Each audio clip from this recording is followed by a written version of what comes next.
Hello everyone, welcome to my new lecture series on differential equation. तो अभी हम लोग डिफरेंशियल इक्वेशन का एक नया सीरीज शुरू कर रहे हैं और इसमें हम लोग कवर करेंगे differential equation, all required steps for CSIR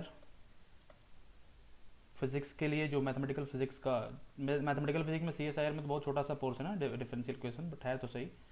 jam mathematics, IIT jam mathematics में जितना भी डिफरेंशियल इक्वेशन है, and also for mathematical physics जो है IIT जैम फिजिक्स के लिए, ठीक है ना। Jam physics and jam mathematics I am covering both syllabus of both this examinations and CSIR physics.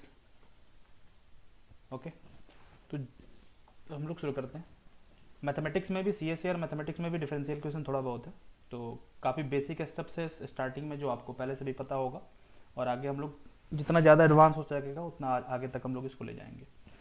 Okay, then let's start. तो पहले तो हम लोग अभी पढ़ने वाले हैं ऑर्डिनरी डिफरेंशियल इक्वेशन के बारे में। यार ODE is refer to ordinary differential equation. Differential equation दो टाइप के होते हैं और भी डिफरेंट डिफरेंट टाइप के फंक्शंस होते हैं कॉल्ड स्पेशल फंक्शंस, उनको भी हम लोग डील करेंगे after covering this particular topic which we are going to start now. तो फिलहाल ऑर्डिनरी डिफरेंशियल इक्वेशन में हमें पढ़ना है फर्स्ट ऑर्डर और सेकंड ऑर्डर डिफरेंशियल इक्वेशंस, ठीक है। तो पहले तो हम लोग इंट्रो देखेंगे इसका कि डिफरेंशियल इक्वेशन ज़रूरत का होता है, एप्लीकेशन क्या होता है डिफरेंशियल इक्वेशन का। Then we go to introduction and types of differential equation. Then first, पहले तो हम लोग फर्स्ट ऑर्डर डिफरेंशियल इक्वेशन पढ़ेंगे, methods of solution, how to solve differential equation. Method of solution का मतलब क्या होगा ना, जैसे कोई भी फिजिकल प्रॉब्लम हो या डिफरेंशियल इक्वेशन बेसिकली हो कोई, ठीक है। तो सॉल्यूशन दो चीज़ें होती हैं, एक तो रूल होता है एंड एक method. Both are two different things, ठीक है ना। जो डिफरेंशियल इक्वेशन है कंप्लीटली वो बेस्ड है rules of differentiation and integration. जो कैलकुलस में हम लोग डिफरेंशिएशन और इंटीग्रेशन पढ़ते हैं उसके रूल्स पे बेस्ड है पूरा का पूरा डिफरेंशियल इक्वेशन, ठीक है। Rules of differentiation and integration. Method of solution, solution का मेथड हम लोग को सीखना है, मतलब उन डिफरेंशियल इक्वेशंस को सॉल्व करके कैसे हम लोग फंक्शन लाएंगे, वो सारी चीज़ें। तो आगे उसके बाद टाइप्स ऑफ डिफरेंशियल इक्वेशन में कितने टाइप से हम लोग डिफरेंशियल इक्वेशन को सॉल्व कर सकते हैं। फर्स्ट ऑर्डर डिफरेंशियल इक्वेशन को होता क्या है वो आगे डिस्कस करते हैं। तो सेपरेबल होता है, homogeneous type of differential equations होते हैं, लीनियर ऑर्डिनरी डिफरेंशियल इक्वेशन होते हैं, exact form of differential equation होता है। तो ये चार फॉर्म होते हैं, ठीक है। वेरिएबल सेपरेबल 12वीं कक्षा में 12th क्लास में आपने पढ़ा होगा इसके बारे में, एंड होमोजीनियस के बारे में भी थोड़ा बहुत पढ़ा होगा, and linear and exact also you have studied in 12th class, little bit about that. हम लोग इसको कंप्लीट करेंगे and then we move to second order differential equation and methods of its solution. ये सेकेंड ऑर्डर डिफरेंशियल इक्वेशन काफ़ी important है। आगे इसमें भी homogeneous and non homogeneous kind of differential equations आते हैं, ठीक है। उसके बाद उनका CF और PI एंड D ऑपरेटर के बारे में लोग पढ़ेंगे। बस डिफरेंशियल ऑपरेटर होता है D एंड पर्टिकुलर सॉल्यूशन, ठीक है, ये चीज़। And Cauchy Euler linear equation last में हम लोग कंप्लीट करेंगे। तो फर्स्ट हम लोग फर्स्ट ऑर्डर डिफरेंशियल इक्वेशन से बिफोर दैट डिफरेंशियल इक्वेशन की आवश्यकता कहाँ होती है एंड इसके एप्लीकेशंस क्या हैं। First let's take some examples. यहाँ पे कुछ मैं नाम लिख रहा हूँ यहाँ पे, उसका एप्लीकेशन से सम एप्लीकेशन सर दे।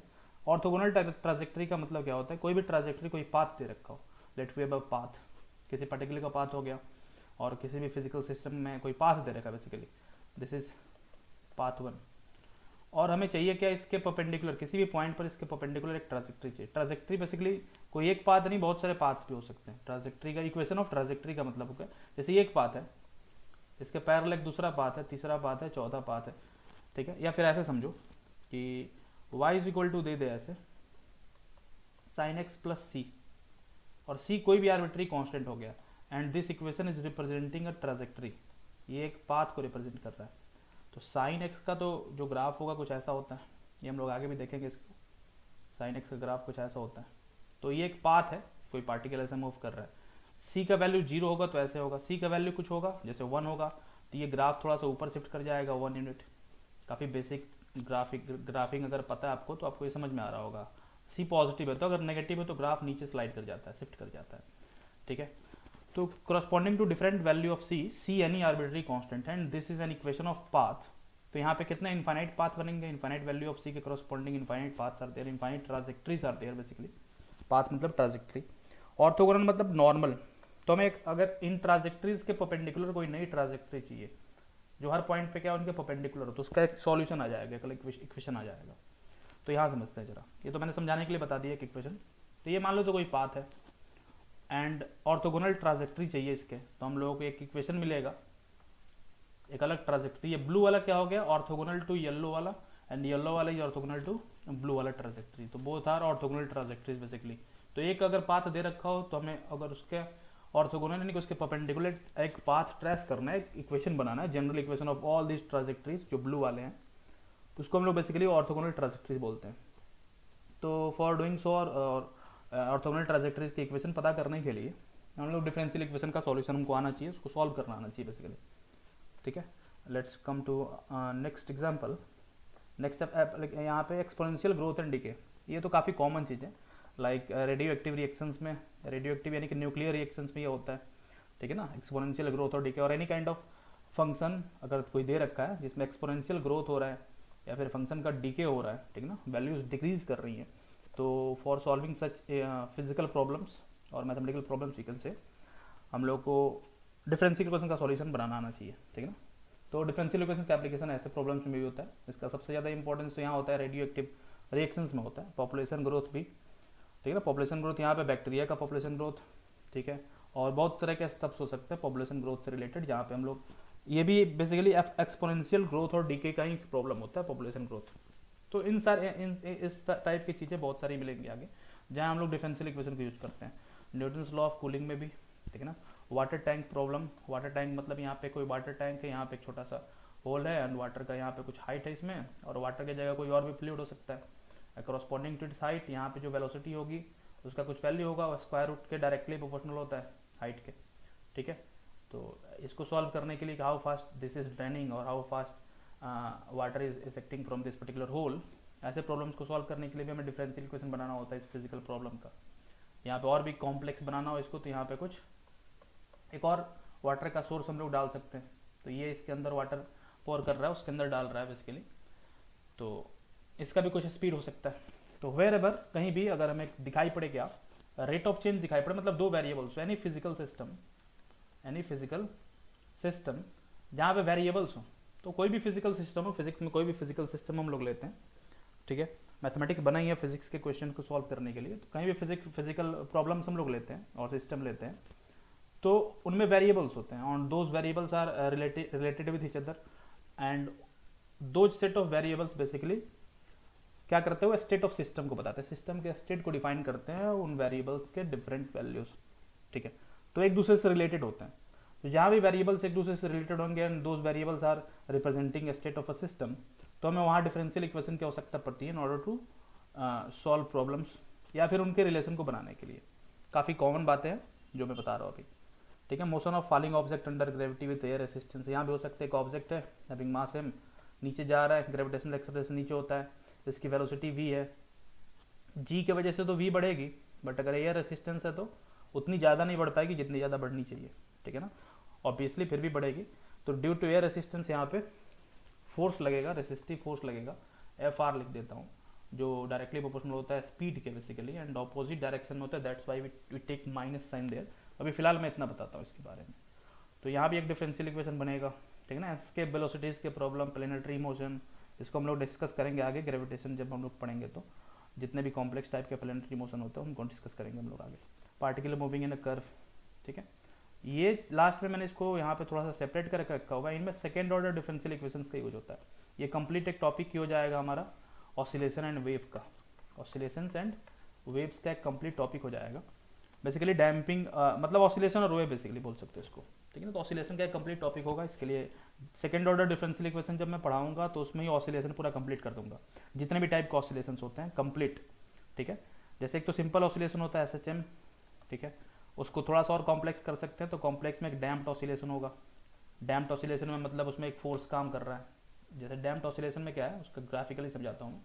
डैम्प्ड ऑसिलेशन में एम्पलीट्यूड लगातार क्या होते जाता है, घटते जाता है, लाइक वेव स्प्रिंग, और इसको नीचे खींच के छोड़ दिया, एयर रेसिस्टेंस भी है, एयर रेसिस्टेंस की वजह से फोर्स लगेगा, तो अगर एयर है बहुत ज़्यादा ठीक, तो इसके स्पीड को घटा देगा, तो इसका एम्पलीट्यूड धीरे धीरे घटते घटते जीरो हो जाएगा। तो इस टाइप का कुछ ग्राफ होता है, आगे हम लोग सॉल्यूशन भी देखेंगे और ये ग्राफ कहाँ से आया वो भी देखेंगे हम लोग, ठीक है।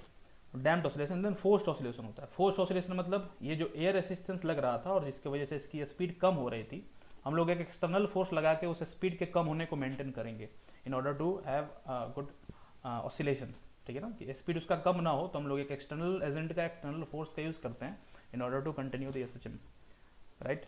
तो ऐसे इसको हम लोग फोर्स्ड ऑसिलेशन बोलते हैं, SHM damped forced, right. Then resonance पे हम लोग आएंगे। रेजोनेंस भी इन्हीं दोनों से रिलेटेड होता है। रेजोनेंस एक स्पेशल स्टेट होता है ऑफ डैम्पिंग और फोर्स्ड ऑसिलेशन सिस्टम, मतलब किसी भी ऑसिलेटिंग सिस्टम का एक स्पेशल स्टेट होता है resonance. Will discuss that later in this course.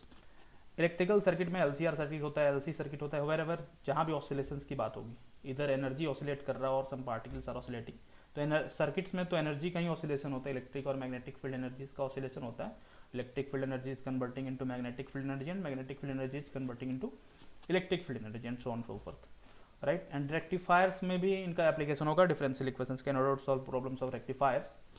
तो ये सारी चीज़ है, और and many more examples are there. तो ये कुछ कॉमन लिया मैंने जो काफ़ी ज़्यादा यूज होंगी फिजिक्स में, जब हम लोग फिजिक्स के कोर्स को आगे मूव करेंगे तब। Then let's come to our topic. यहाँ पे कुछ और जो पीछे मैंने बताया उन्हीं के कुछ डायग्राम्स दे रखे हैं in order to visualize the situation. तो ये तो आपको पता है, कोई ऑब्जेक्ट छोड़ा हमने, ये ग्रेट मीनार ऑफ पीसा, वहाँ से कोई ऑब्जेक्ट छोड़ा गया, ठीक है ना, और ये ऑब्जेक्ट नीचे आ रहा है with constant acceleration, there is no air resistance given here. तो नीचे आ रहा है, y is basically coordinate, y coordinate height है इसका, तो y का डबल डेरिवेटिव लेंगे, you know everything about that, that is equal to g, this is acceleration basically, ठीक है ना, डेरिवेटिव का डेरिवेटिव यहाँ पे, तो this is a kind of differential equation, right. And this differential equation is representing the state of that particular falling particle. ये जो particle गिर रहा है इसके स्टेट को बता रहे हैं डिफरेंशियल इक्वेशन, ठीक है ना। वैसे यहाँ पे कोई पैराशूटिस्ट है और ये नीचे की ओर आ रहा है विद वेलोसिटी v। अब यहाँ पे एयर रेसिस्टेंस भी होगा, फोर्स ऑफ बॉयंसी भी होगी एंड ग्रेविटेशनल फोर्स भी होगा। Air resistance, force of buoyancy and gravitational, air resistance, gravitational force and force of buoyancy. तो ये सारी चीज़ें, तो ऐसे प्रॉब्लम्स को सॉल्व करने के लिए, इन सब का रिलेशन निकालने के लिए हम लोग आगे डिफरेंशियल इक्वेशन का सॉल्यूशन देखेंगे, ठीक है। ये वाटर टैंक के बारे में मैंने डिस्कस करा, एसएचएम के बारे में भी डिस्कस करा, ठीक है। ये वेव पल्स है, ठीक है ना, इसके बारे में हम लोग आगे डिस्कस करेंगे। काफ़ी जगह इसका यूज होने वाला है, इलेक्ट्रोमैग्नेटिक वेव्स में भी, ऑप्टिक्स जब हम लोग पढ़ेंगे, ठीक है। ऑप्टिक्स ऐसे CSIR के सिलेबस में नहीं है, बट बाकी कोर्सेज में है, तो उसको हम लोग देखेंगे वहाँ। LCR सर्किट के बारे में अभी मैंने बताया थोड़ा बहुत। यहाँ पे क्या होता है, करंट, तो इंडक्टर में जो करंट होता है वो डबल डेरिवेटिव होता है, रेजिस्टेंस में जो करंट होता है वो सिंगल डेरिवेटिव, एंड कैपेसिटर में I सिर्फ लेते हैं, that is equal to total EMF। ये EMF दो टाइप का होता है, इधर DC दे सकते हैं और AC दे सकते हैं। ये सब 12th क्लास की बातें बता रहा हूँ मैं, थोड़ा सा उसको रिकॉल कराने के लिए, कि ताकि जब हम लोग डायरेक्ट अप्लाई करें तो वहाँ पे ज़्यादा सोचना ना पड़े आपको, after completing differential equation and mathematical physics. Let's move further. ये भी मैंने थोड़ा सा बताया था इसके बारे में। Here we have damped oscillation, ठीक है ना। ये डैश पॉट है, डैश पॉट का कुछ खास मतलब नहीं है। मान लो यहाँ पे कोई सिलेंडर है ऐसे लंबा सा, ठीक है, और ये बॉल है, बॉल में एक मासलेस पिस्टन लगा दिया, और सिलेंडर के अंदर ऑयल है, ये पिस्टन ऊपर नीचे जाएगा तो ऑयल तो इसको रेसिस्ट करेगा, and if oil is resisting then ball का एम्पलीट्यूड क्या होगा, एम्पलीट्यूड ऑफ ऑसिलेशन घटेगा। तो ये एक सिचुएशन बन जाएगा डैम्पिंग का, डैम्प्ड ऑसिलेशन का सिचुएशन बन जाएगा। आ रही बात समझ में ना। तो ये वही चीज़ है, यहाँ पे water flowing out from the vessel, cylindrical vessel, ये चीज़ है। पेंडुलम के प्रॉब्लम्स को सॉल्व करने के लिए एसएचएम भी हो सकता है और डैम्प्ड ऑसिलेशन भी हो सकता है और फोर्स्ड ऑसिलेशन भी हो सकता है। All kind of problems could be there in pendulum, ठीक है। और यहाँ पे इलेक्ट्रिक फील्ड ये डिस्कस करेंगे, यहाँ पे इक्वेशन के बारे में भी ज़्यादा मैं कुछ डिस्कस नहीं करने वाला। Let come to differential equation part, ठीक है। तो differential equation, any equation consist of variable and its derivative. Any equation consist of variable and its derivative. कोई भी इक्वेशन हो in order to represent a physical system और state of a physical system, उस equation में अगर कुछ variables और derivative है तो that equation is called differential equation. Good. दो टाइप के डिफरेंशियल इक्वेशन होते हैं in general. ODEs means ordinary differential equation, odds नहीं समझेंगे, ओडीज मतलब ordinary differential equation, and PDEs partial differential equations, ठीक है ना। एग्जांपल से डायरेक्ट देखता हूँ उसमें। तो इसमें ऑर्डिनरी में क्या होता है, ordinary differential equation basically contains variables or functions with its derivative, ordinary differential equation में क्या होता है, वेरिएबल्स होते हैं या फंक्शन होता है और उस फंक्शन का डेरिवेटिव भी होता है। तो बेसिक डेफिनेशन में ही बताया डिफरेंशियल इक्वेशन क्या होता है, ठीक है। यहाँ पे ऑर्डिनरी डिफरेंशियल इक्वेशन का अगला जो पॉइंट है, ओनली वन इंडिपेंडेंट वेरिएबल, एक ही इंडिपेंडेंट वेरिएबल होगा, मतलब जो डेरिवेटिव होगा ना with respect to only one variable, ठीक है। तो ये चीज हो सकता है पार्शियल डिफरेंशियल इक्वेशन में, ठीक है। इसका एग्जांपल हम लोग देख सकते हैं, ठीक है। इसका एग्जांपल मैं यहाँ देख देता हूँ। जैसे y dash is equal to cos x को एग्जांपल, वाई डैश का क्या मतलब हो गया, d y over d x is equal to cos x. Y dash लिखा जा सकता है d y over d x को, वाई डबल डैश ये डेरिवेटिव में हमने पढ़ा था इसको, d two y over d x square. We have completed multi variable calculus and vector calculus 2, तो वहाँ आप देख सकते हैं डिफरेंशिएशन इंटीग्रेशन से रिलेटेड जो भी चीज़ें हैं, ठीक है। ये डैश की जगह कभी कभी 1 और 2 और 3 भी लिखा करता है, तो उससे कंफ्यूज होने की आवश्यकता नहीं है। ऊपर न लिख के नीचे भी लिखा जा सकता है इसको, 3 टाइम्स डिराइव कर दिया n टाइम्स, और यू कैन पुट इट, ठीक ना, ऊपर भी इसको डाल सकते हैं हम लोग, तो कैसे भी कर सकते हैं। तो नंबर ऑफ टाइम्स डेरिवेटिव, कितने बार डेरिवेटिव लिया गया वो चीज़ होता है ये, ठीक है। तो यहाँ पे एक बार डेरिवेटिव लिया गया, एक और इक्वेशन हो सकता है यहाँ पे a some constant y is equal to कुछ भी हो सकता है e to the power -8x और वाट एवर, ठीक है ना। ये भी एक डिफरेंशियल इक्वेशन है, इसमें एक वेरिएबल x y है एंड यहाँ पे y का डबल डेरिवेटिव। ये डबल डेरिवेटिव किसके रेस्पेक्ट में, x के रेस्पेक्ट में ऑब्वियसली, ठीक है ना। Here y double dash is nothing but d2y over dx square plus ay is equal to the power minus x। तो ऐसे कोई भी डिफरेंशियल इक्वेशंस हो सकते हैं, डेरिवेटिव बस एक वेरिएबल के रेस्पेक्ट में होना चाहिए, उसको हम लोग exact complete differential complete derivative या एग्जैक्ट डेरिवेटिव भी बोला करते हैं, ठीक है ऐसा। Next is partial differential equation. Partial नाम से समझ में आ रहा है पार्शियल डेरिवेटिव होगा, ठीक है ना। Contains functions with its derivative, derivative किसके रेस्पेक्ट में होगा, विद रेस्पेक्ट टू 1 और 2 और मोर, मतलब एक या दो से ज्यादा के रेस्पेक्ट में हो सकता है। तो 2 से ही स्टार्ट करते हैं, with respect to 2 or more independent variables. यहां तक समझ में आ रहा है?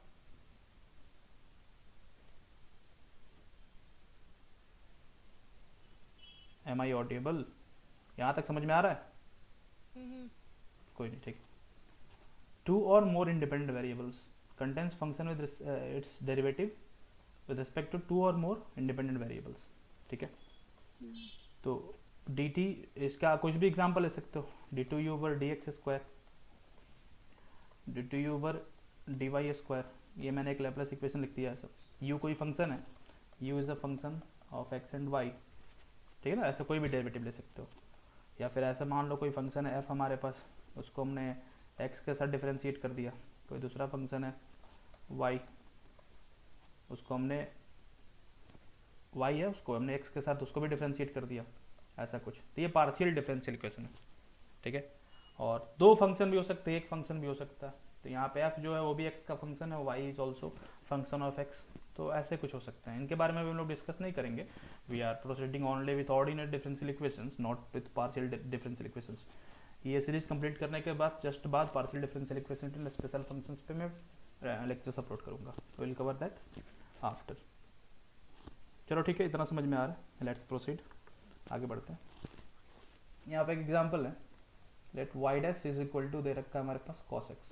This is a differential equation, 12th class में आपने पढ़ा है, इसलिए डायरेक्ट इसका सॉल्यूशन में लिखूंगा, डायरेक्ट इसको सॉल्व करेंगे। बेसिकली ये वेरिएबल सेपरेबल पे बेस्ड है, but you have studied in 12th class, that's why ये फर्स्ट वाला ऐसे ही मैं खींच लेता हूँ इसको। तो this is d y over d x is equal to cos x. इससे ऐसे ज़्यादा लिखना सुटेबल होता है, बट इसमें लिखने की आदत डालनी होगी, क्योंकि जब हायर डेरिवेटिव में आप जाओगे तो ऐसे लिखने में फिर वो बहुत कचड़ा हो जाता है, वो काफ़ी फजी कॉम्प्लेक्स हो जाता है वो, ठीक है ना। तो ऐसे लिखने की आदत डालनी होगी और इसी फॉर्म में सॉल्व करना सीखना होगा हमेशा, ठीक है। तो इसको सॉल्व करेंगे हम लोग, तो एक साइड कर लेंगे, जैसे ये dx है cos के साथ इंटीग्रेट होगा, एक टाइप के वेरिएबल्स को एक साइड करा हमने, एंड dx इंटीग्रेट करने के बाद जो रिजल्ट आएगा y will be sin x plus c भी एनी आर्बिट्री कांस्टेंट, अभी मैंने एग्जांपल में भी लिया था सर इस ग्राफ को मैं, है ना। तो ये हो गया। तो ये c के डिफरेंट वैल्यूज के लिए अलग अलग कर्व्स बनेंगे। If c is 0 then this curve, ठीक है ना। ये जो कर्व जा रहा है ना बीच से, let me take another colour, ये जो कर्व जा रहा है बीच से, c का वैल्यू अगर 0 है तो ये अलग कर्व होगा। c के अलग अलग वैल्यूज के लिए कर्व ऊपर नीचे स्लाइड करेंगे, जैसे मैंने पीछे बताया था। तो ये जनरल सॉल्यूशन है, दिस इज जनरल सॉल्यूशन, ठीक है ना। मैं बस स्ट्रक्चर क्रिएट कर रहा हूँ, क्या क्या चीजें हैं वो समझना है हमें। तो ये जनरल सॉल्यूशन है। अगर c का कोई पर्टिकुलर वैल्यू दे रखा हो, पर्टिकुलर वैल्यू दे रखा हो मतलब पर्टिकुलर सॉल्यूशन हो जाएगा। Let see is given 4, c का वैल्यू 4 दे रखा है, देन ये वाला ग्राफ हो जाएगा जो 4 से पास कर रहा है, ठीक है ना। 4 यूनिट शिफ्ट कर गया, 1 unit, 2 unit, 3 unit, 4 unit, 4 unit इसको हमने ऊपर शिफ्ट कर दिया। तो अलग अलग इंडिविजुअली इनको ट्रीट करो ना। This whole diagram is a general solution, and किसी एक एक इंडिविजुअल कर्व्स को लो ना, तो those curves are basically particular solution of this differential equation. इस डिफरेंशियल इक्वेशन का वो पर्टिकुलर सॉल्यूशन है, ठीक ना, सिंगल सॉल्यूशन। तो पर्टिकुलर सॉल्यूशन की बात कब आती है? एक तो जनरल सॉल्यूशन हो गया, एक पर्टिकुलर सॉल्यूशन हो गया। पर्टिकुलर सॉल्यूशन में हमें वैल्यूज गिवन होंगी। सी को यूजुअली हम लोग आर्बिट्री कांस्टेंट बोलते हैं, तो values, if values of arbitrary constant is given, और समटाइम्स इसको हम लोग बोलते हैं इनिशियल वैल्यूज। क्या बोलते हैं इसको? Initial values, sometimes initial values भी बोलते हैं, ठीक है ना। तो आगे आएंगी प्रॉब्लम्स, इनिशियल वैल्यू प्रॉब्लम्स उनको हम बोला करते हैं। तो पर्टिकुलर सॉल्यूशन के लिए हमें किसी पर्टिकुलर इंस्टेंट, किसी पर्टिकुलर वैल्यू ऑफ एक्स पे हमें वाई का वैल्यू पता होना चाहिए, दैट्स वाई हम लोग सी का वैल्यू पता कर पाए बेसिकली, ठीक है ना। तो पर्टिकुलर सॉल्यूशन में जो आर्बिट्री कांस्टेंट है उसका कुछ वैल्यू गिवन होता है। तो जनरल सॉल्यूशन का टर्म आएगा हमेशा जब तक डिफरेंशियल इक्वेशन पढ़ोगे, कोई भी फिजिकल सिस्टम हो। Two types of solution will be there, general solution and otherwise particular solution. Particular solution में क्या होगा? आर्बिट्री कांस्टेंट्स का वैल्यू दिया होगा, and general solution basically family of curve होता है। जनरल सॉल्यूशन को हम लोग क्या बोला करते हैं? अगर डायग्राम रिप्रेजेंट करना है मैथमेटिकल इक्वेशन में, तो general solution, particular solution, but उसका डायग्राम बनाएंगे, ग्राफ बनाएंगे, तो जनरल सॉल्यूशन को हम लोग बोला करते हैं family of curve, and particular solution को सिंगल कर्व होता है, one curve, and general solution क्या होता है? Family of curve. Particular solution में कभी कभी 2 कर्व्स आ सकते हैं, जब प्लस और माइनस कुछ आंसर आ रहा है उसका, ठीक है ना, तो 2 कर्व्स भी हो सकते हैं, तो 1 और 2, एंड फैमिली ऑफ कर्व में infinite number of curves will be there. तो ये मतलब समझ में आ रहा है जनरल सॉल्यूशन का एंड पर्टिकुलर सॉल्यूशन का। ओके, देन आगे बढ़ते हैं हम लोग। नेक्स्ट एक और एग्जांपल लेता हूँ। ग्राफ पहले ही बना रखा है, एंड सॉल्यूशन ही है। This graph is nothing but solution of the differential equation which I am going to write here. y dash is equal to 0.2y, ये एक डिफरेंशियल इक्वेशन है। Let's solve it. dy over dx इसको हम लोग लिखा करते हैं 0.2 dy, and y को इधर लाएंगे हम लोग, बिकॉज सेम टाइप के वेरिएबल को एक साइड सेपरेट कर लेंगे। This is called variable and separable methods. इसको हम लोग फिर से डील करेंगे, बट समझ में आ रहा है, आपने 12th क्लास में पढ़ रखा है, that's why I am going, ठीक है। इसको इंटीग्रेट करते हैं, इसका आएगा लॉग में ln natural log, and is equal to 0.2x plus any arbitrary constant. Again this c, different value of this c gives us different solution, ठीक है ना। तो अलग अलग उसके वैल्यूज आ जाएंगे। तो ये जो ग्राफ दिखाई पड़ रहा है, अलग अलग सॉल्यूशन आएगा उसका, ठीक है। तो ये जो ग्राफ दिखाई पड़ रहा है c के डिफरेंट वैल्यू के लिए, ठीक है ना, ये जो ग्राफ दिखाई पड़ रहा है, ये अलग अलग c का वैल्यू, अलग अलग ग्राफ मिलेगा हमें, ठीक है ना। इनिशियली वो स्टार्ट होगा डिफरेंट पॉइंट से, ठीक। तो ऐसा कुछ ग्राफ होगा इसका, ठीक है। और नेगेटिव भी हो सकता हो, इसी का रिवर्स कर दिया तो -0.2। अगर ये डिफरेंशियल इक्वेशन ऐसे दे रखा होता y dash is equal to -0.2y, तो इसका हम लोग जब सॉल्यूशन लेते तो ये उसका करवाता। इसको भी सॉल्व कर सकते हैं सिंपली, यहाँ पे माइनस साइन आएगा, तो इसको ln y is equal to -0.2x plus c, and इसको मैं c1 बोल देता हूँ, इसको c2 बोल देता हूँ। c1 का मतलब वो है अलग अलग उसका एक सेट होगा, c1 का ढेर सारे वैल्यूज होंगे c1 में, and c2 consists of many arbitrary constants. समझ आ रही है? एंड इसका डायग्राम भी मैंने रिप्रेजेंट कर रखा है ताकि कुछ विजुअलाइज करते चलो चीजों को। गेटिंग ना? ओके। तो ये तो मैंने बता दिया पर्टिकुलर सॉल्यूशन क्या होता है। पर्टिकुलर सॉल्यूशन के लिए हमें इनिशियल वैल्यूज चाहिए होती है, ठीक है ना। For particular solution of any differential equation initial value is required. Initial value या फिर arbitrary constant you can say, ठीक है ना। तो सिंपली उसको हम लोग इनिशियल वैल्यू बोलते हैं। Initial value problem, initial value problem is this. खैर कोई नहीं, काफ़ी सिंपल सी बात है वो। आगे बढ़ते हैं। तो यहाँ पे एक और एग्जांपल मैं लेता हूँ। Let me take y dash is equal to 3y, ठीक है ना। एंड यहाँ पे दे रखा है 0 पे, ये 0 क्या है, यहाँ पे y फंक्शन है किसका, x का। वो x दिखाई नहीं पड़ रहा अलग बात है, लेकिन अंदर अंदर दिमाग में देखना पड़ेगा उसको। x के साथ डिफ्रेंशिएट करा गया, कोई एक वेरिएबल है, बट जब तक कुछ नहीं लिखा जा रहा तो यूजुअल सिंबल ही ले लेंगे। y डैश को बोला नहीं गया कि किसके साथ y को डिफ्रेंशिएट करा गया है, तो सिंपली आप x ले लेंगे। इसका यही मतलब होता है। अगर बुक्स में या प्रॉब्लम्स में ना मेंशन हो कि with respect to which variable ये डिफ्रेंशिएटेड है, देन टेक सिंपली x, ठीक है। तो x ही है वो, ठीक है ना, y फंक्शन x का। तो इसको हम लोग लिखेंगे, यहाँ पे वैल्यू दे रखा है x इज इक्वल टू 0 पे, x इज इक्वल टू 0 पे y का वैल्यू दे रखा है, that is given here 5.7। Calculator का यूज करेंगे अगर दिक्कत हो सॉल्व करने में। तो dy over y is equal to 3 dx। After integrating we get log y 3x plus c, ठीक है। और y का हमें सॉल्यूशन लेना है, तो y is equal to e to the power 3x plus सी। We need value of c। तो x इज इक्वल टू 0 पे y का वैल्यू दे रखा है, x इज इक्वल टू 0 पे y का वैल्यू दे रखा है 5.7। तो ऐसे भी यहाँ से भी निकाल सकते थे, ये लंबा मैंने ऐसे ही खींच दिया, ठीक है। x इज इक्वल टू 0 पे y का वैल्यू दे रखा है, तो ये ln 5.7 हो जाएगा। मतलब c is nothing but ln 5.7, ठीक है। c जो है ln 5.7 है। तो इक्वेशन को लिखना चाहो तो ln y is equal to 3x plus ln 5.7 you can write. इसको इधर लाएंगे तो ये बनेगा ln y over 5.7 is equal to 3x। तो y इज इक्वल टू 5.7 e to the power 3x will be solution. This is a particular solution. ये क्या है, पर्टिकुलर सॉल्यूशन है। यहाँ पे कोई आर्बिट्ररी कांस्टेंट नहीं है, सिर्फ x है, y है।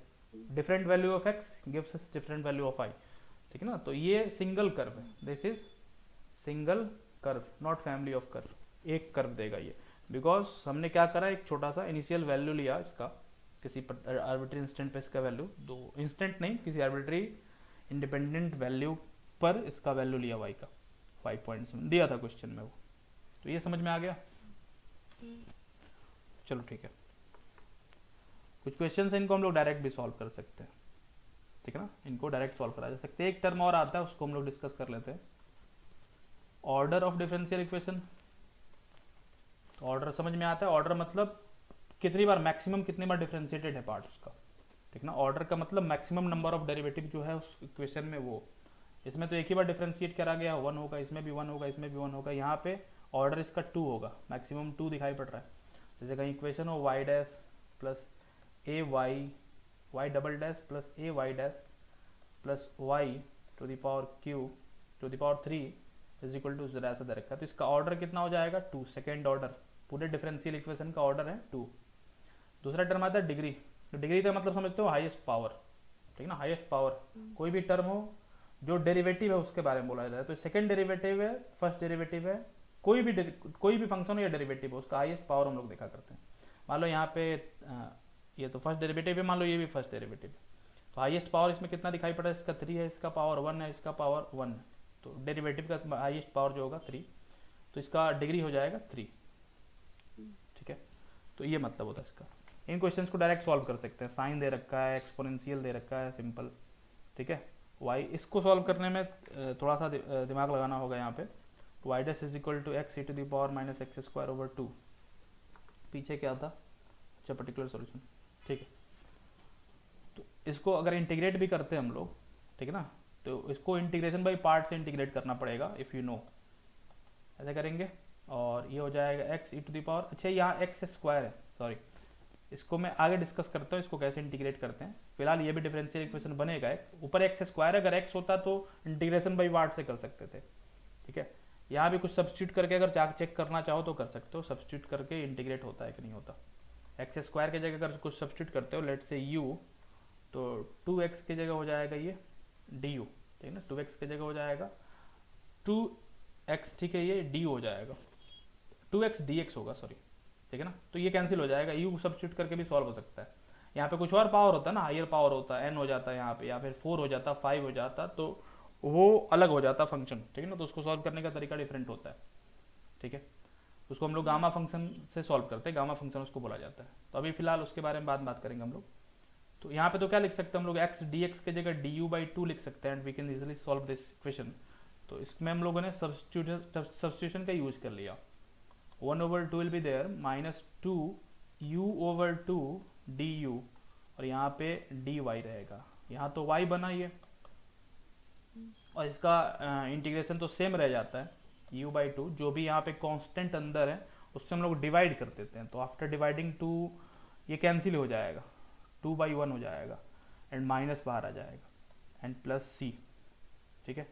तो ये कुछ ऐसा आ रहा है, -c⁻−u/2, अपने से चेक कर लेंगे अगर कहीं एरर हो रहा हो तो। बाकी सिंपल है, ये सब्स्टिट्यूशन से बन सकता था, यहाँ पे हायर पावर्स होते तो प्रॉब्लम होती, ठीक है। मुझे लगा कि गलती से वो क्वेश्चन मैंने ऐड कर दिया, कोई नहीं। तो सी है, और इनिशियल वैल्यू तो दे नहीं रखा, यू का वैल्यू सब्स्टिट्यूट कर देंगे एज इट इज जो पीछे लाया था, x² यहाँ पुट कर देंगे, ठीक है, एंड सॉल्व कर लेंगे इसको। I hope this is clear, ठीक, ठीक, आगे बढ़ता हूँ। हाँ, यहाँ पे इंटीग्रेशन बाई पार्ट लगा के सॉल्व करना पड़ेगा इसको, ठीक है ना, इस वाले क्वेश्चन में।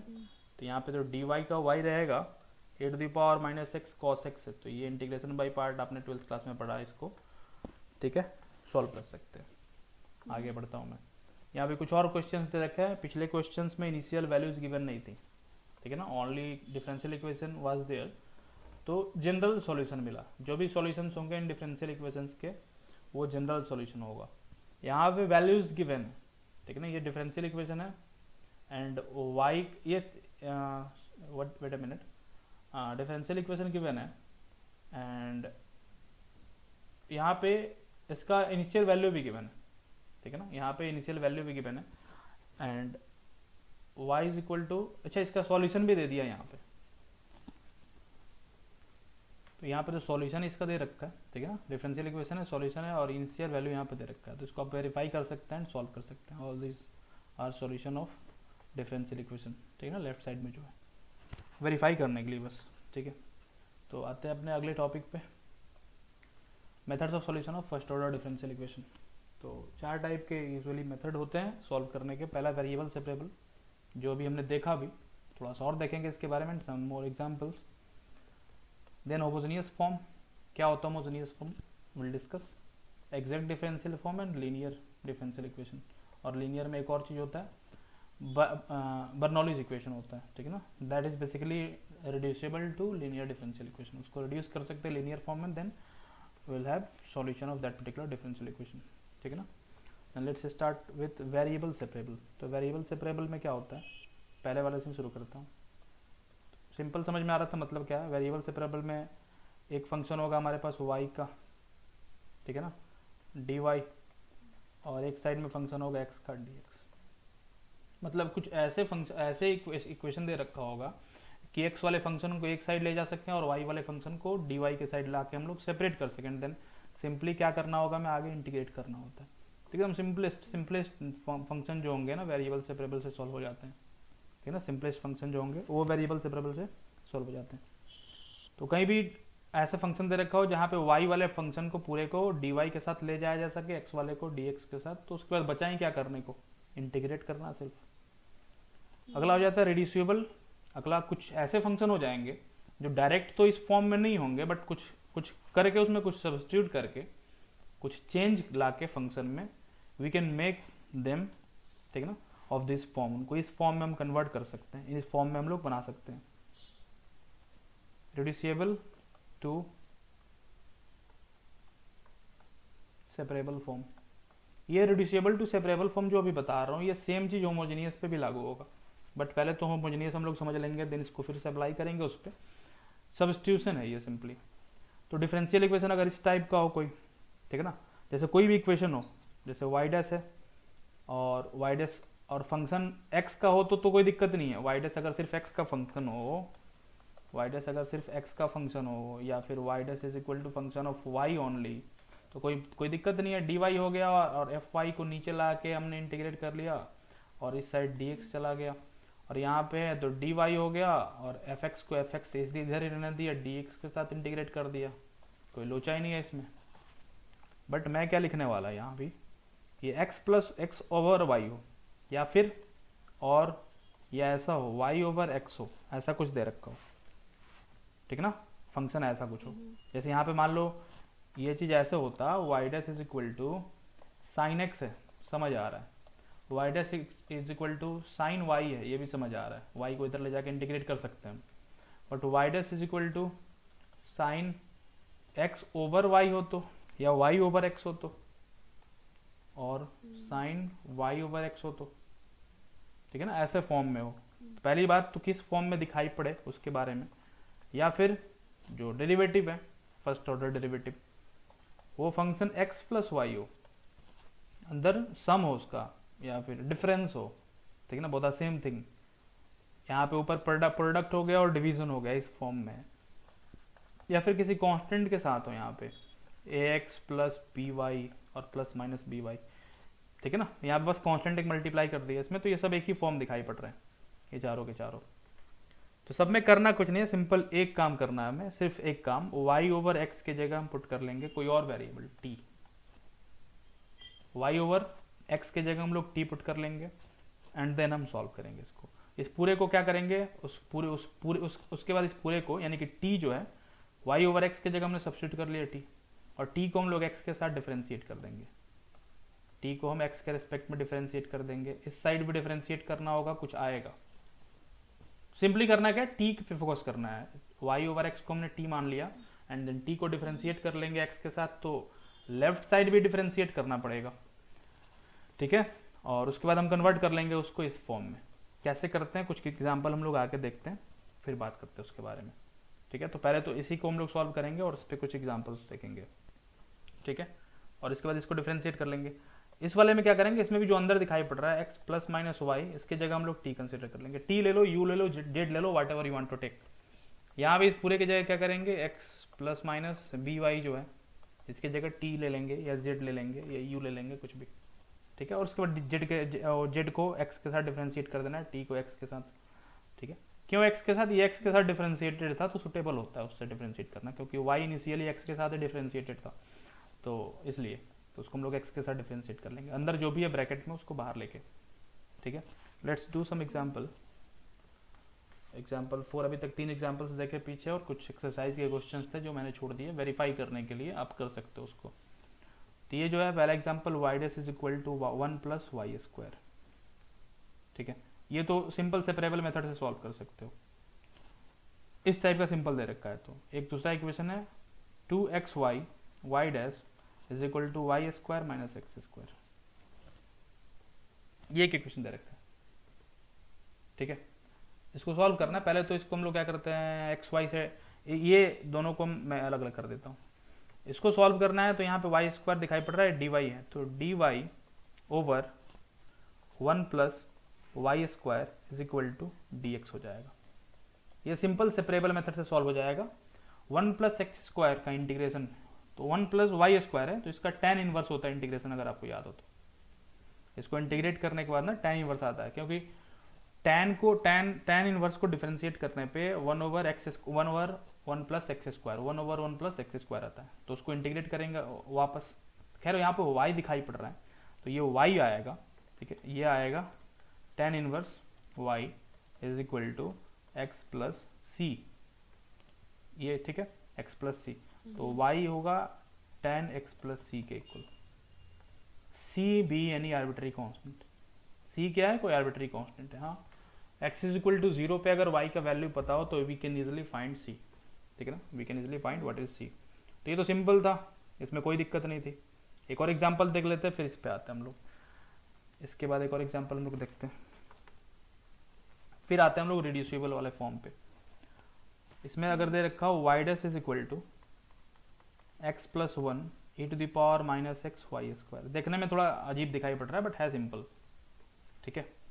इसमें भी इंटीग्रेशन बाय पार्ट, आपको एक चीज दिमाग में रहना चाहिए, उस पर आपको स्पीड लाना होगा। इंटीग्रेशन बाय पार्ट वाला सिचुएशन जब भी दिखाई पड़े ना, आपको स्पीड में सॉल्व करने आना चाहिए वो, ठीक है। इंटीग्रेशन बाई पार्ट का हमेशा आप यूज़ करेंगे, स्पीड में आपको सॉल्व करने आना चाहिए वो, ठीक है। थोड़ा इंटीग्रेशन बाई पार्ट का आपको याद आना चाहिए। तो इसको सॉल्व कर लेते हैं, फिर हम लोग रिड्यूसिबल वाले पे आते हैं। तो वाई वाले टर्म को एक साइड कर लेंगे, क्या दिक्कत है इसमें। इसको लिख सकते हैं हम लोग d y over y square नीचे आ जाएगा, ठीक है। एंड डी एक्स वाले टर्म को इधर कर लेंगे हम लोग। तो यहाँ पे एक ही जगह पर काम करना पड़ेगा, e to the power minus x आएगा एक जगह d x, and plus e to the power minus x d x बस आएगा। ऐसे इंटीग्रेट करेंगे इसको। तो यहाँ पे इंटीग्रेशन बाई पार्ट लगाएंगे, कोई दिक्कत नहीं है। यहाँ e टू द पावर -2 ऊपर जाएगा, पावर एक इंक्रीज करते हैं, e टू द पावर -1 हो जाएगा। तो minus e to the power -1, तो -1 का 1 रहेगा, ये ऐसे रहेगा, ठीक है। इज इक्वल टू, इसको तो पहले लिख देता हूँ मैं यहाँ पे, minus e to the power -x रहेगा, प्लस इसको सॉल्व करना है, इसको अलग हम लोग सॉल्व कर लेते हैं, है कुछ नहीं, सिंपल है। यहाँ पे क्या दे रखा है, u dv। dv का मतलब dv एक फंक्शन हो गया, और dv को v लिख देना, u को छोड़ दिया एज इट इज, dv को v लिख दिया। dv को v लिखने का मतलब क्या, v को इंटीग्रेट कर दिया, तो x को छोड़ दो, e to the power x को इंटीग्रेट कर देते हैं, तो e to the power -x ही रहेगा। माइनस इंटीग्रेशन ऑफ, जो इंटीग्रेट करा v आया, तो v आया मतलब e to the power -x रहेगा। एंड du मतलब इसको डिफ्रेंशिएट करना है x के साथ, तो 1 हो जाएगा, एंड बचेगा dx, ठीक है। एंड फर्दर ये हो जाएगा e to the power -x, minus e to the power -x का माइनस माइनस प्लस हो जाएगा, e to the power -x रहेगा, एंड प्लस c, तो e to the power -x आएगा और x plus e to the power -x आएगा, ये दोनों कैंसिल हो जाएगा, प्लस c। तो 1/y is equal to some constant आ रहा है, ये कांस्टेंट के इक्वल आ रहा है, ठीक है। तो ये कोई नंबर है, कोई कांस्टेंट है, तो इसका कुछ भी सॉल्यूशन हो सकता है। तो y बराबर सम कांस्टेंट, डबल स्टार इसलिए दिया, स्टार का मतलब अलग हो गया, डबल स्टार का मतलब अलग हो गया, किसी नंबर की इक्वल आ रहा है, ठीक है। तो ये इसका सॉल्यूशन हो गया बस, मतलब कोई भी नंबर ले सकते हैं यहाँ पे, सी तो कोई भी आर्बिट्री नंबर हो सकता है, कोई भी रियल नंबर। तो इसको बोल सकते हो solution of this particular differential equation is set of real numbers, ठीक है ना, y is equal to any real number. ये समझ में आ रहा है। तो अगला एग्जाम्पल लेते हैं हम लोग। तो ये y dash is equal to -2xy, ठीक है, ये एग्जाम्पल है। और इसका फिर डिफरेंस, ये नॉन रिड्यूसिबल फॉर्म है, जो सिंपल था, वेरिएबल सेपरेबल से इसको सॉल्व कर सकते हैं। एक दो एग्जाम्पल, लास्ट एग्जाम्पल इसका देखते हैं, उसके बाद हम लोग आते हैं रिड्यूस्ड फॉर्म में, मतलब जिसको हम लोग रिड्यूस कर सकें वेरिएबल सेपरेबल फॉर्म में।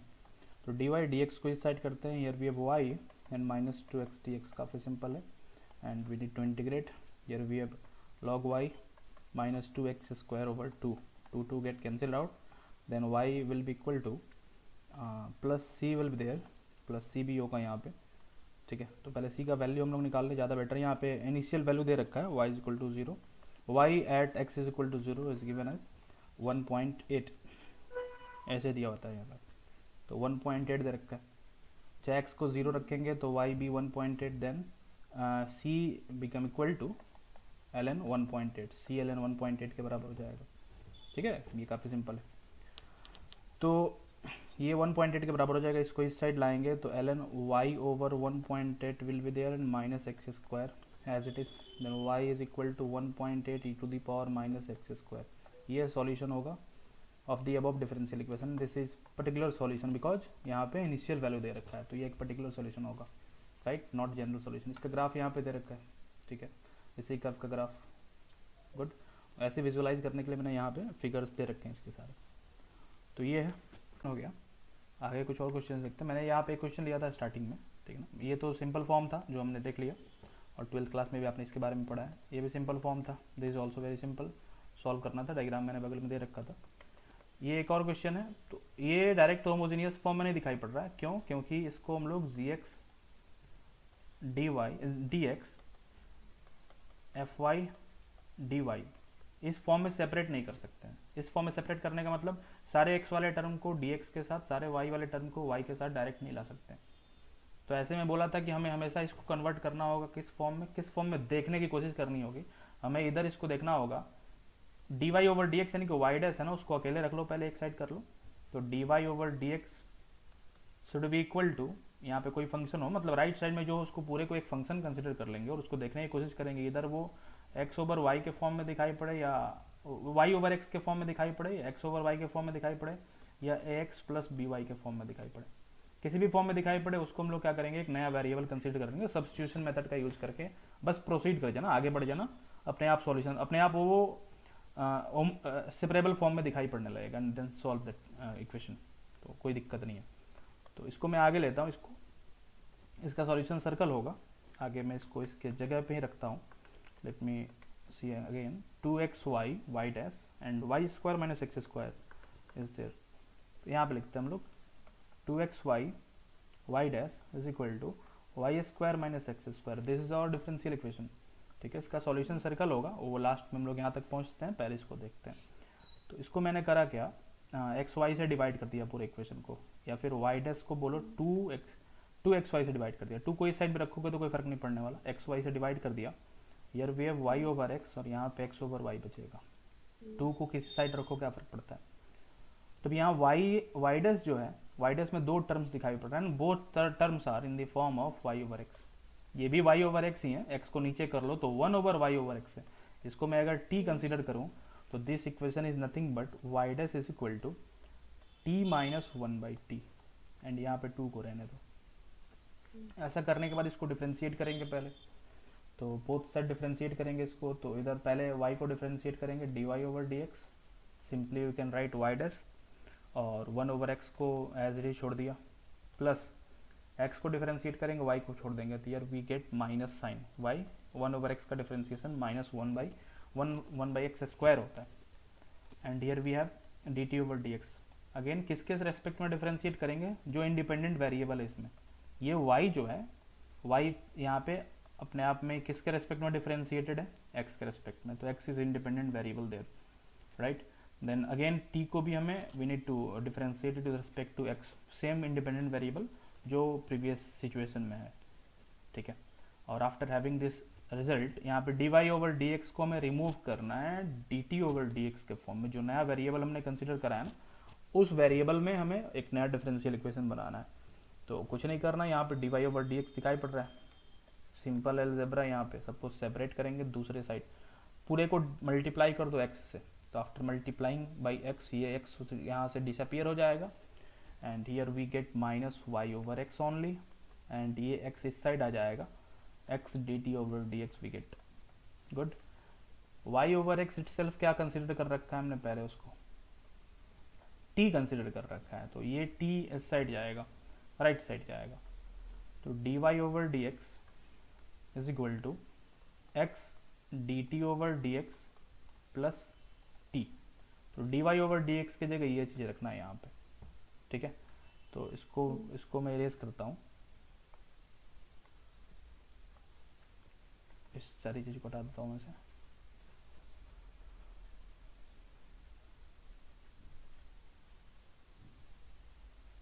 इतना हमारे काम का है, इसको लेके हम लोग आगे बढ़ते हैं। तेजी में भी कर सकते हो, कोई दिक्कत नहीं है, इसको हम लोग यहाँ पे रखते हैं। तो 2x dt over dx simple एकदम, यहाँ t होगा is equal to t minus 1 over t।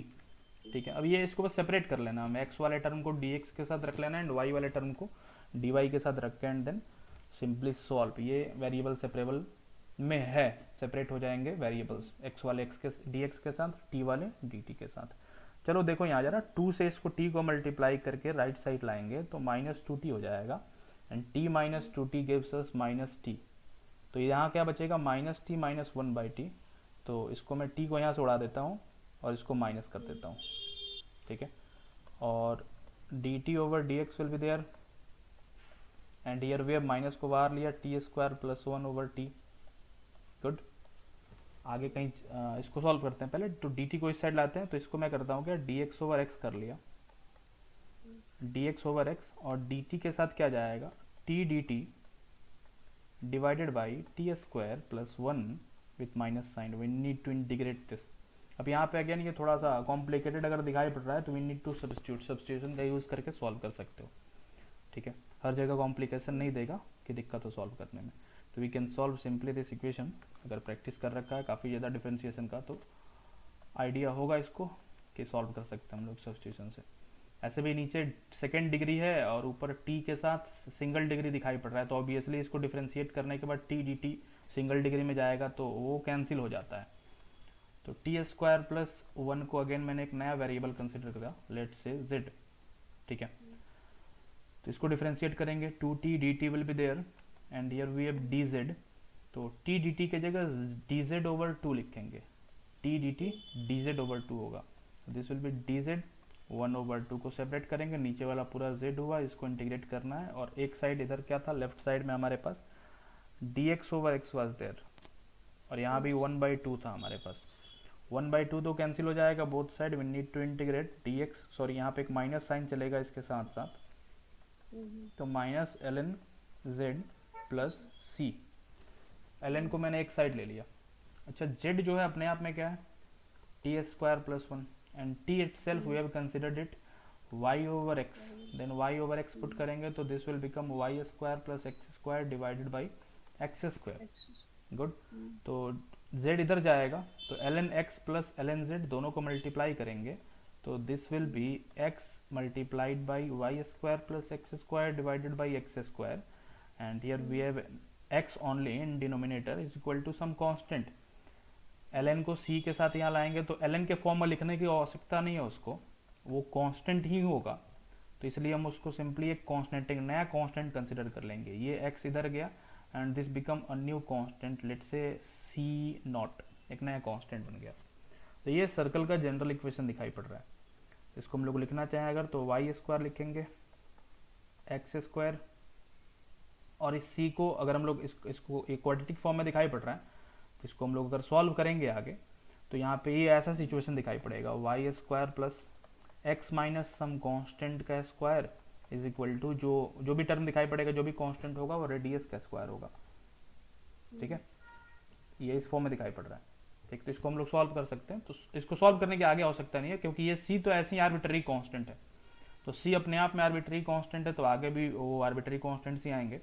ठीक है, तो ये ऐसा कुछ दिखाई पड़ रहा है, तो इसको हम लोग सॉल्व करेंगे आगे तो ये दिखाई पड़ेगा x minus C by two का स्क्वायर, ये इसका एग्जैक्ट सॉल्यूशन जो होगा आप सॉल्व कर सकते हैं इसको, आगे 10th क्लास की चीज़ है। c ओवर 4 का स्क्वायर, c स्क्वायर ओवर 4 होगा तो c ओवर 2 का स्क्वायर होगा। ठीक है, ये सर्कल का इक्वेशन बनेगा सॉल्व करने के बाद। तो जो फाइनल रिजल्ट आएगा हमारा x minus C by two, C by two क्या है, सर्कल का सेंटर है। अच्छा, इसमें देखो y का सिंगल डिग्री वाला टर्म नहीं दिखाई पड़ रहा, इस सॉल्यूशन में सिंगल डिग्री वाला टर्म y का नहीं है, मतलब ये हमारा सॉल्यूशन था। सिंगल डिग्री वाला टर्म नहीं है, x का सिंगल डिग्री वाला टर्म है, मतलब क्या हुआ, ऐसा सिचुएशन आपको पता होगा सर्कल के इक्वेशन में, मतलब x का सेंटर जो है वो जीरो नहीं होगा, मतलब ओरिजिन नहीं होगा, और y ओरिजिन मतलब नहीं जीरो नहीं होगा, x का कोऑर्डिनेट मतलब सर्कल के सेंटर का जो x कोऑर्डिनेट है वो जीरो नहीं होगा, नॉन जीरो होगा, उसका कुछ वैल्यू होगा, और y में नहीं दे रखा है कोई यहाँ पे 1 डिग्री वाला टर्म, मतलब y coordinate of this circle always क्या होगा, जीरो। तो ये कुछ ऐसा आ रहा था सॉल्यूशन इसका फाइनल जो हमने निकाला, that was y square plus x minus C by two का square is equal to C by two का whole square will be the radius. c तो कोई भी आर्बिट्ररी कांस्टेंट है, हैविंग डिफरेंट, ये तो जनरल सॉल्यूशन हो गया, having different value of c gives us different radius of this circle and corresponding to that we have here diagram। ठीक है ना, तो c इधर पॉजिटिव साइड भी हो सकता है, नेगेटिव साइड भी हो सकता है, अब c के वैल्यू पे डिपेंड करेगा कैसा है वो। तो हमें एक फैमिली ऑफ सर्कल मिल रहा है ऐसे, तो ये उसका सॉल्यूशन होगा। ठीक है ना, graphical representation of solution of this particular differential equation we have. ठीक है, तो ये रिड्यूसिबल फॉर्म में था, इसको हमने रिड्यूस करा किस फॉर्म में, वेरिएबल सेपरेबल के फॉर्म में। आफ्टर रिडक्शन, रिड्यूस करने के बाद भी वहाँ पे अब तो इंटीग्रेशन का खेल है, तो इंटीग्रेशन जो आपने हाई स्कूल में पढ़ रखा है यानी कि 12th क्लास में, और मल्टी वेरिएबल कैलकुलस में थोड़ा बहुत जो इंटीग्रेशन मैंने बताया उसका यूज करके आप सॉल्व कर सकते हैं इसको। ज़्यादातर केसेस में क्या होगा, सब्सटीट्यूशन वाले इंटीग्रेशन आएंगे, कुछ डायरेक्ट फॉर्मूला वाले जो आपको पता होंगे फॉर्मूले, एग्जाम की बात कर रहा हूँ, वहाँ पे अब इसमें आगे कॉम्प्लिकेशन क्रिएट नहीं करेगा क्योंकि क्वेश्चंस, नंबर ऑफ क्वेश्चंस ज़्यादा होते हैं एग्जाम में, और या फिर इंटीग्रेशन बाय पार्ट ज़्यादा आया करता है। ठीक ना, जैसे ही आगे बढ़ेंगे तो आगे के सिचुएशन में इंटीग्रेशन बाय पार्ट से मुलाकात होगी, तो वो भी काफ़ी सिंपल होता है, वो तो सबसे सिंपल चीज़ है, कर सकते हैं उसको। तो I hope this is clear, समझ में आ रहा है एग्जाम्पल ये। तो एक तो वेरिएबल सेपरेबल जो सिंपल है, ठीक है, अभी सब 12वीं कक्षा की चीज़ें पढ़ रहे हैं हम लोग, ये भी सिंपल ही था, इसको रिड्यूस करना है तो हमेशा देखने की कोशिश करेंगे, अगर वेरिएबल सेपरेबल फॉर्म में ना हो तो देखने की कोशिश करेंगे कि वो x बाई वाई के फॉर्म में है, y बाई एक्स के फॉर्म में है, ठीक है ना, या ax प्लस बी वाई के फॉर्म में दिखाई पड़ रहा है, और y dash is equal to इस फॉर्म में दिखाई पड़ रहा है। ठीक है ना, y डैश को एक साइड करने के बाद तो वाई डैश के साथ जो भी चीज़ें होंगे ना सबको दूसरे साइड सेपरेट कर देंगे। अगर नहीं होगा उस फॉर्म में भी, मतलब उसको हम लोग रिड्यूस नहीं कर सकते हैं देन वेरिएबल सेपरेबल फॉर्म में, तो उसके लिए अलग मेथड्स हैं, वो हम लोग आगे देखेंगे। ठीक है, लेट्स डू। यहाँ पे कुछ एक्सरसाइजेज हैं, इनको आप करेंगे। यहाँ पे सेक स्क्वायर है, तो सेक स्क्वायर किसको डिफ्रेंशिएट करने पे सेक स्क्वायर आता है? टेन को डिफ्रेंशिएट करने पे टेन को। ऑब्वियसली, तो इसको इंटीग्रेट करेंगे तो क्या मिलेगा हमें? टेन। ठीक है ना, 10। तो कोई दिक्कत नहीं है। Here we have d y over d x and यहाँ पे क्या सेक स्क्वायर वाई। ठीक है ना, तो ये डायरेक्ट इंटीग्रेट भी नहीं होने वाला, नीचे जाएगा ये sec square y is equal to d x, इसको ऊपर ले जाएंगे तो ये सब 12th क्लास का इंटीग्रेशन है। कॉस स्क्वायर वाई हो जाएगा ऊपर जाने के बाद d y cos square y को, तो यहाँ डिग्री 2 है इसकी, सिंगल डिग्री में कन्वर्ट करेंगे तो कॉस स्क्वायर वाई को हम लोग क्या लिख सकते हैं? जैसे कॉस 2 थीटा का जो फॉर्मूला होता है कॉस 2 वाई होता, तो इसको लिखते हैं हम लोग 2 कॉस स्क्वायर वाई माइनस 1। ठीक है, तो इसको क्या लिख सकते हैं हम लोग? Cos 2 y plus 1 divided by 2, और कॉस 2 वाई को इंटीग्रेट करना पड़ेगा तो इसको सॉल्व कर सकते हैं आप। इस वाले केस में भी यहाँ पे क्या दिखाई पड़ रहा है? D y over d x है। ठीक है, और ये एक्स का टर्म है, साइन वाला भी एक्स का टर्म में नीचे ला लेंगे और डी एक्स को एक साइड, ये वेरिएबल सेपरेबल में डायरेक्ट दिखाई पड़ रहा है। इरेज करता हूँ पूरे को, तो this is also in variable separable, ये भी है सिंपल इंटीग्रेशन। यहाँ पे देखेंगे जरा, y d y over d x, ये भी वेरिएबल सेपरेबल में, काफ़ी सिंपल इंटीग्रेशन है, इसको भी सॉल्व कर सकते हैं। यहाँ वाई स्क्वायर इधर करेंगे डी एक्स सब क्या सब। ठीक है, हाँ इस वाले में नहीं है, यहाँ पे वाई ओवर एक्स यहाँ तो ऐसे ही दिखाई पड़ रहा है, ये न भी दिया हो तो साइन के अंदर ब्रैकेट में उसके पेट में दिखाई पड़ रहा है वाई ओवर एक्स, तो उसको तो बाहर निकालना पॉसिबल नहीं है, बाहर निकाल के उसको तोड़ना, कितना भी साइन का एक्सपेंशन कर लो वाई और एक्स अलग होगा ही नहीं, तो वो हमेशा इसी फॉर्म में रहेगा वाई बाई एक्स के फॉर्म में। तो ये हमारे काम का है, तो इसको रिड्यूस कर सकते हैं जैसा मैंने बताया था। सबसे पहले वाई डैश को हम लोग एक साइड करेंगे, एक्स से पूरे को डिवाइड करा तो y over x 2x cube sine square y over x, और यहाँ पर नीचे क्या होगा? x, तो कैंसिल हो जाएगा। तो इसको हम लोग t कंसिडर कर सकते हैं, अंदर वाले को t, और t की जगह कुछ भी ले सकते हैं जो सिंबल आपको सुटेबल लगे, जिसके साथ आप ज़्यादा फैमिलियर हो उसको यूज़ करा करो। कहीं बुक में u देता है, v देता है, जिसके साथ आप ज़्यादा फैमिलियर हो। जेड लेने में ज़्यादा फैमिलियर हो, जेड ना ही लेना, क्यों ना लेना, टी भी नहीं लेते बुक्स में, इसलिए क्योंकि जैसे हम लोग ट्रिपल वेरिएबल में पहुंचेंगे ना तो वहाँ पे एक्स भी होगा, वाई भी होगा, जेड भी होगा, 4 वेरिएबल्स होंगे तो टी भी होगा, तो ये तो इक्वेशन में ही होंगे। तो सब्स्टिट्यूशन के टाइम आप अगर फैमिलियर नहीं हो यू और वी से, तो फिर वहाँ फिर दिमाग उसको क्लिक नहीं करता जल्दी जल्दी, ठीक है ना, तो थोड़ा मोड़ा टाइम लेता है, गैप हो जाता है 2-3 सेकंड का दिमाग में, तो ज़्यादा हमें फैमिलियर होना चाहिए यू और वी से। ठीक, फिलहाल मैं टी से फैमिलियर हूँ, इसको लेके आगे बढ़ सकता हूँ, जो भी करो कोई फर्क नहीं पड़ता उससे।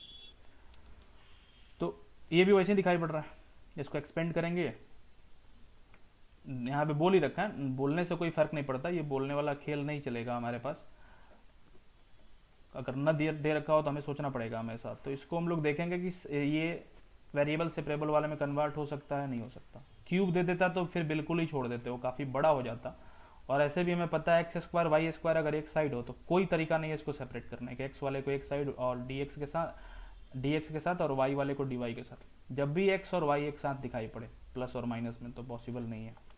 तो ये किस फॉर्म में है? A y plus b x के फॉर्म में, पूरे को कंसिडर कर लेंगे t and then solve it.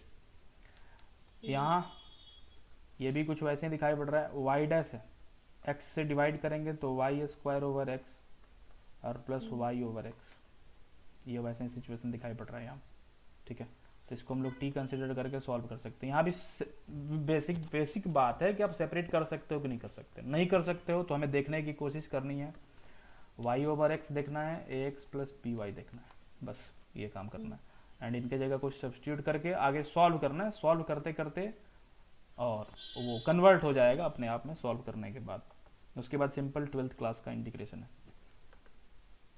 आगे भी कुछ यहाँ एग्जाम्पल्स हैं, यहाँ पे इनिशियल वैल्यूज दे रखे हैं, इनिशियल वैल्यू प्रॉब्लम्स हैं, तो यहाँ पे इनिशियल वैल्यूज दे रखे हैं, बस इनका पर्पस वही है, तो आप सॉल्व कर सकते हैं। इनको ट्राई करेंगे सारे क्वेश्चंस को स्क्रीनशॉट लेके 1 by 1, इसका स्क्रीनशॉट लेंगे।